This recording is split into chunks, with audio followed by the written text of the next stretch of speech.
Bonjour tout le monde, aujourd'hui c'est un des tueurs les plus célèbres de l'histoire du cinéma qui fait son retour avec Halloween.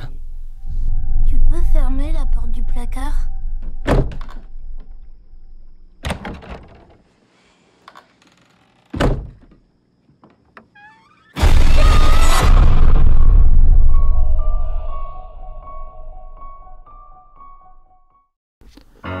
Halloween est une saga qui a marqué le cinéma d'horreur grâce notamment à un premier film novateur qui posait un personnage iconique et une ambiance unique, et tout un tas de suites qui ont renforcé la saga dans l'imagerie collective.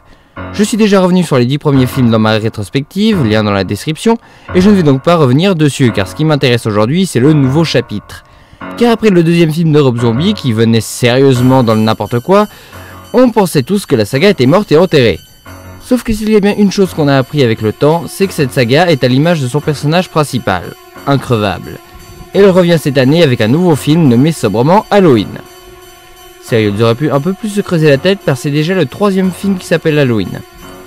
Ce nouveau film fait suite uniquement au premier de Carpenter, postulat de base qui se rapproche d'un autre film de la saga, Halloween 20 ans après. Et on se demandait dans quelle mesure il serait différent. Dans Halloween 20 ans après, Laurie a fui Haddonfield et a refait sa vie en tentant d'oublier ce qui s'est passé.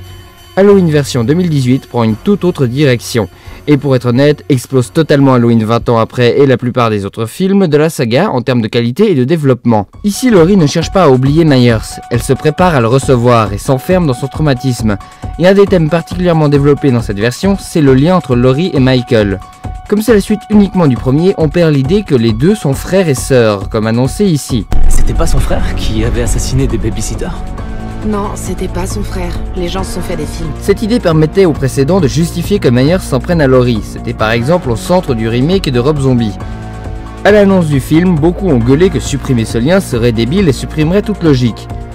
Mais ça marche aussi sans lien de parenté. L'idée que Michael n'est rien d'autre qu'une machine à tuer qui ne fait qu'avancer et tuer, et Laurie n'a jamais été sa cible particulière. Il tue qui il trouve sur son chemin, et de préférence des jeunes femmes car ça lui rappelle sa sœur. Et d'ailleurs, dans ce nouveau film, il ne cherche pas particulièrement Laurie. C'est Laurie qui le cherche. Car enfermée dans son traumatisme et sa rancœur, elle perd une partie de son humanité, et se rapproche ainsi de Myers, une idée au centre du film et particulièrement de sa réalisation. Les deux apparaissent de la même manière, de dos et muets, et certaines scènes du premier sont reprises avec Laurie à la place de Michael.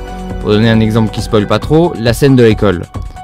Et pour le reste de la réalisation, elle est sacrément efficace, faisant ressortir une sombre terreur de la première scène à la dernière, et mettant en avant notre croque-mitaine préféré, Michael Myers, de retour, plus effrayant que jamais. Et le réalisateur David Gordon Green a parfaitement compris sa signification de forme inhumaine, et un exemple particulièrement frappant, c'est un long plan séquence en milieu de film où l'on suit Michael passer de maison en maison, tuant les occupants, naviguant incognito dans la fête et glissant dans la maison suivante, la caméra se plaçant toujours au meilleur endroit possible. Et d'ailleurs, comme pour tacler Rob Zombie, les personnages passent le film à demander à Myers de parler sans qu'un seul mot ne sorte de sa bouche. Un zombie! Pour le petit défaut, au début de film, les scènes s'enchaînent très rapidement, présentant à chaque fois entre 2 ou 3 nouveaux personnages, et on finit par avoir de la peine à suivre et à s'attacher à tous, d'autant qu'ils ne sont pas tous utiles. La musique est composée ici par John Carpenter, en personne qui retrouve l'univers qu'il a créé. 90% du temps, il réutilise simplement ses compositions d'origine, des marches assez flemmardes, mais qui participent énormément au charme et à l'ambiance du film. Bilan de tout ça, la saga Halloween est bel et bien de retour, avec ce qui est sans problème un de ses meilleurs films.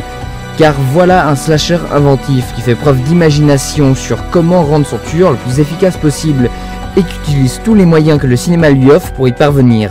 David Gordon Green a offert à la saga le film dont elle avait besoin pour rester cette saga que l'on aime retrouver, et qui sera toujours là pour nous rappeler qu'il est normal d'avoir peur le soir d'Halloween.